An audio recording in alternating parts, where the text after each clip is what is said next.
Hey guys, it's Will from EDM Tips. I hope you are all well and safe. Now obviously, as we all know, the world's gone a little bit crazy at the moment. And what does that mean for music producers? Well, obviously gigs are being cancelled. I've had DJ gigs cancelled.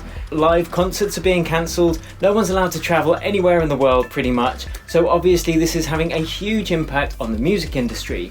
But I like to try and make the best out of any situation because, that's the way to live, right? Obviously it's horrible and the absolute first priority is to stay safe, to keep other people safe. But as music producers, we are obviously on our own a lot anyway, working in the studio.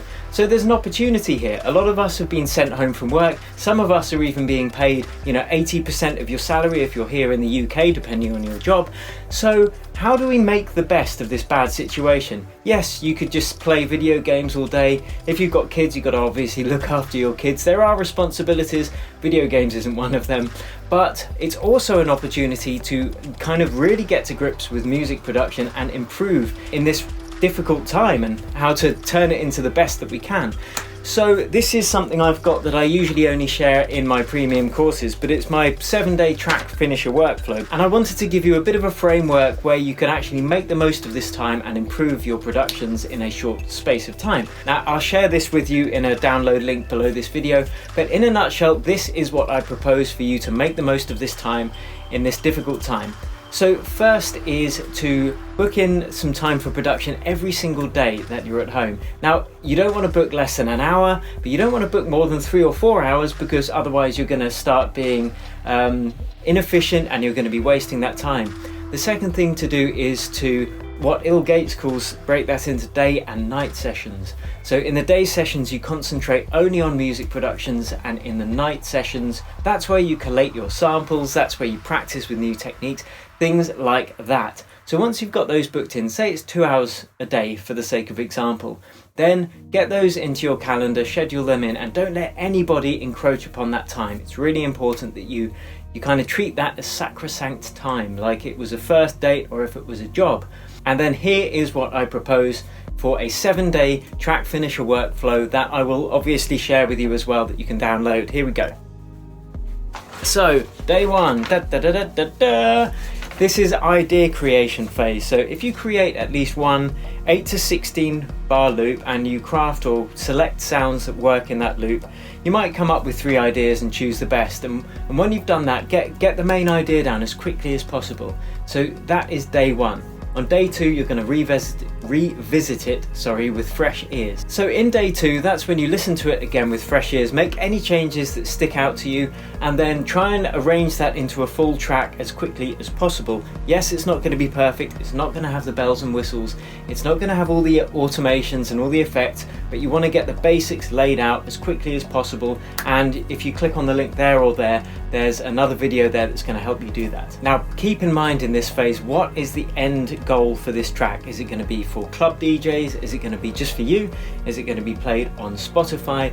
Use that end audience to kind of inform the way that the layout of the track is going to be. Okay, so day 3, this is when we get in depth. So day 1, we've got our idea, we've chosen a best one out of 3 or 4.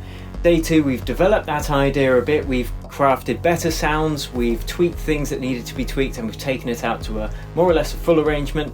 So day 3, this is when we listen to it again and we make a note on a list of every single thing that needs doing, everything that you hear. So listen to it with fresh ears, make a note like, okay, need snare intro there, I need to layer a different sound on top of that there, and just make a list. And this list is going to be like 50 items long, okay?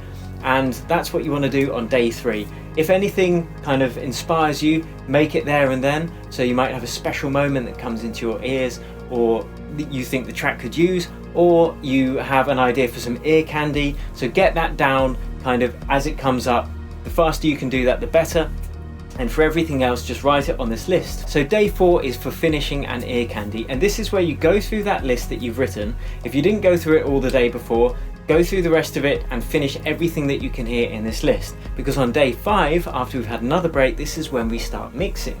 So you can either mix in the production session that you've been working on, or you can bounce out all the stems and then you can have a dedicated mixing session, which is the ideal choice for many reasons. And you can use the techniques in my Ultimate EDM mixing course to help you get a truly professional mix. But you should be able to do this in 2 to 4 hours at most. You know, if you're spending longer than that on mixing, there better be a very good reason for it, or the chances are you're doing something a bit wrong and you're getting lost in the weeds a bit.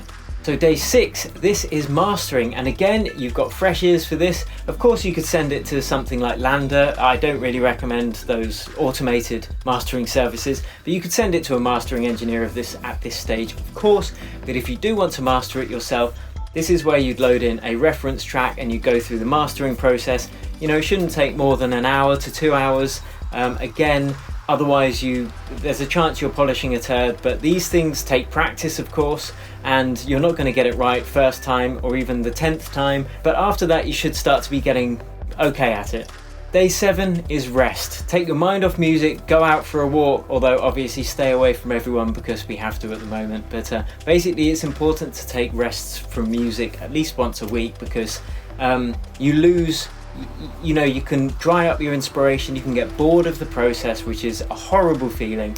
So it's important to take a break. You can also do my 30-minute track teardown technique, which is basically where you go into the track that you've just finished, you save out all the samples and all of the presets that you like, so you can use that in your next track, and then you start to develop your own signature sound this way as well. As I said, you can download this track finisher workflow for free below this video. Please stay safe and use this opportunity to improve your skills, because simply it's better to take yourself closer to your goals than simply to waste time playing video games or whatever it is you do. I hope this has helped. Thanks for watching, and until next time, stay safe, cheers, and happy producing.